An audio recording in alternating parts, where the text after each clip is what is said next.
Kolkata rape और murder case में नया अपडेट आया है। दरअसल कोलकाता रेप और मर्डर केस में सुप्रीम कोर्ट में सीबीआई ने जांच की स्टेटस रिपोर्ट दाखिल कर दी है। जांच एजेंसी ने सील बंद लिफाफे में रिपोर्ट दाखिल की। स्टेटस रिपोर्ट में सीबीआई ने कोलकाता पुलिस की ओर से की गई लापरवाही का जिक्र किया है। शक के आधार पर जिन लोगों से पूछताछ की गई है उनका भी ब्यौरा स्टेटस रिपोर्ट में दिया गया है। इसके साथ ही जांच एजेंसी ने घटना स्थल को सुरक्षित नहीं किए जाने की बात भी रिपोर्ट में दाखिल की है। सीबीआई के साथ ही कोलकाता पुलिस ने भी सुप्रीम कोर्ट में इस मामले की स्टेटस रिपोर्ट दाखिल कर दी है।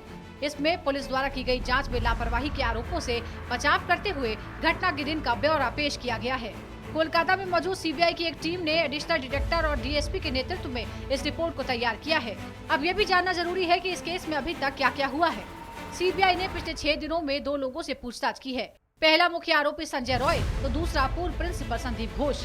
सीबीआई ने अस्पताल में जाकर सभी फॉरेंसिक जांच की और सबूत इकट्ठा करने की कोशिश की। सीबीआई के सीएफएसएल टीम के 5 डॉक्टरों ने संजय रॉय का साइकोलॉजिकल टेस्ट किया, यानी उसकी मानसिक स्थिति जानने की कोशिश की, जिसकी एक विस्तृत रिपोर्ट तैयार की गई है।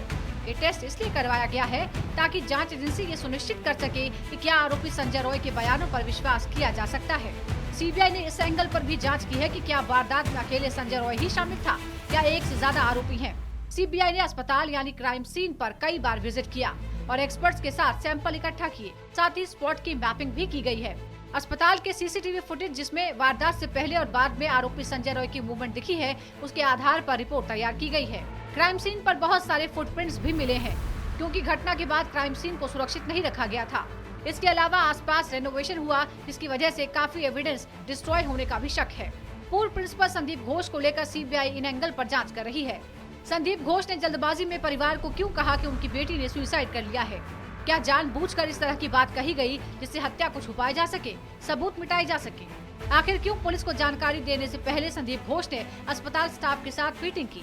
पूर्व प्रिंसिपल संदीप घोष ने तुरंत इस्तीफा देने के बाद कहीं और ज्वाइन क्यों किया? कब हुई हत्या? कोलकाता के आरजी कर हॉस्पिटल में ट्रेनी डॉक्टर की 8-9 अगस्त की रात को रेप के बाद हत्या कर दी गई। उसकी लाश कॉलेज के सेमिनार हॉल में मिली। उसकी दोनों आंखें, मुंह और प्राइवेट पार्ट से उस वक्त खून निकल रहा था। गर्दन और जबड़े की हड्डी टूटी थी। पुलिस ने केस दर्ज किया। इस मामले में मुख्य आरोपी संजय रॉय को गिरफ्तार किया। आरोपी कोलकाता पुलिस का एक नागरिक स्वयंसेवक है। बताया जा रहा है कि अस्पताल के सभी विभागों में उसकी पहुंच थी। कई आरोपियों की तलाश अभी जारी है। पोस्टमार्टम रिपोर्ट में नया खुलासा। इस बीच कोलकाता रेप मर्डर केस में पीड़िता के पोस्टमार्टम से नया खुलासा हुआ।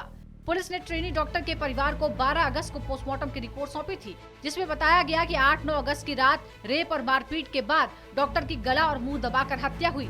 आरोपी ने डॉक्टर का बुरी तरह शोषण किया था। उस पर इतने जोर से हमला किया कि उसके चश्मे का कांच आंख में धंस गया। एबनॉर्मल सेक्सुअलिटी और जेनिटल टॉर्चर के कारण उसके प्राइवेट पार्ट पर गहरा घाव हो गया।